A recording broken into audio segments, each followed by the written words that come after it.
پیدائش کی کتاب پہلا باب تخلیق کی کہانی۔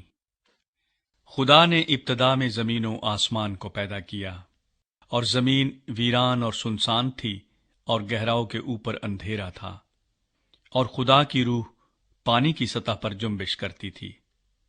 اور خدا نے کہا کہ روشنی ہو جا، اور روشنی ہو گئی۔ اور خدا نے دیکھا کہ روشنی اچھی ہے، اور خدا نے روشنی کو تاریکی سے جدا کیا۔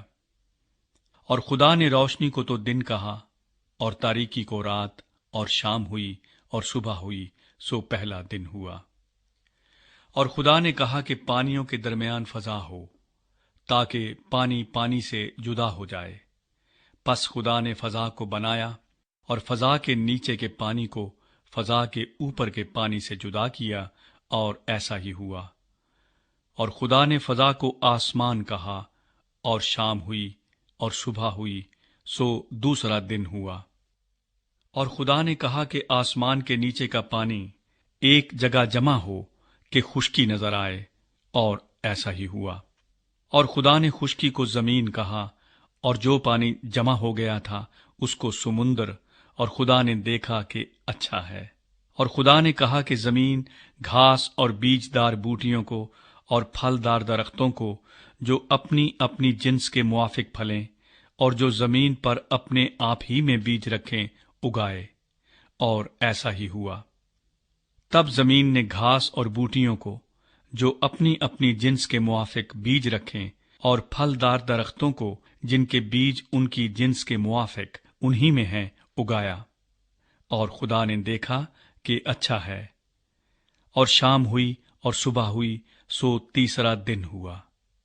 اور خدا نے کہا کہ فلک پر نیر ہوں، کہ دن کو رات سے الگ کریں، اور وہ نشانوں اور زمانوں اور دنوں اور برسوں کے امتیاز کے لیے ہوں، اور وہ فلک پر انوار کے لیے ہوں، کہ زمین پر روشنی ڈالیں، اور ایسا ہی ہوا۔ سو خدا نے دو بڑے نیر بنائے، ایک نیر اکبر کہ دن پر حکم کرے، اور ایک نیر اصغر کہ رات پر حکم کرے، اور اس نے ستاروں کو بھی بنایا۔ اور خدا نے ان کو فلک پر رکھا کہ زمین پر روشنی ڈالیں، اور دن پر اور رات پر حکم کریں، اور اجالے کو اندھیرے سے جدا کریں۔ اور خدا نے دیکھا کہ اچھا ہے۔ اور شام ہوئی اور صبح ہوئی، سو چوتھا دن ہوا۔ اور خدا نے کہا کہ پانی جانداروں کو کثرت سے پیدا کرے، اور پرندے زمین کے اوپر فضا میں اڑیں۔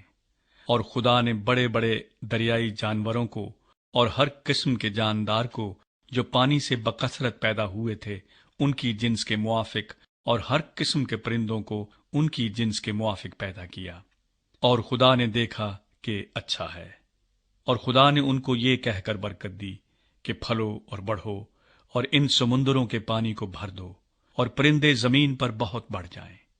اور شام ہوئی اور صبح ہوئی، سو پانچواں دن ہوا۔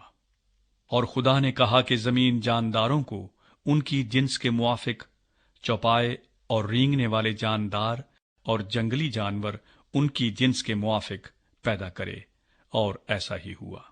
اور خدا نے جنگلی جانوروں اور چوپایوں کو ان کی جنس کے موافق، اور زمین کے رینگنے والے جانداروں کو ان کی جنس کے موافق بنایا، اور خدا نے دیکھا کہ اچھا ہے۔ پھر خدا نے کہا کہ ہم انسان کو اپنی صورت پر اپنی شبیہ کی مانند بنائیں، اور وہ سمندر کی مچھلیوں اور آسمان کے پرندوں اور چوپایوں اور تمام زمین اور سب جانداروں پر جو زمین پر رینگتے ہیں اختیار رکھیں۔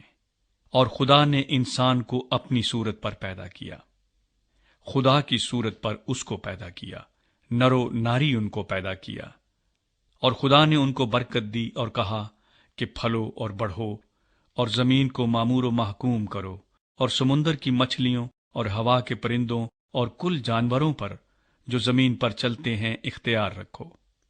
اور خدا نے کہا کہ دیکھو، میں تمام روئے زمین کی کل بیجدار سبزی اور ہر درخت جس میں اس کا بیجدار پھل ہو تم کو دیتا ہوں، یہ تمہارے کھانے کو ہوں۔ اور زمین کے کل جانوروں کے لیے اور ہوا کے کل پرندوں کے لیے اور ان سب کے لیے جو زمین پر رینگنے والے ہیں جن میں زندگی کا دم ہے، کل ہری بوٹیاں کھانے کو دیتا ہوں۔ اور ایسا ہی ہوا۔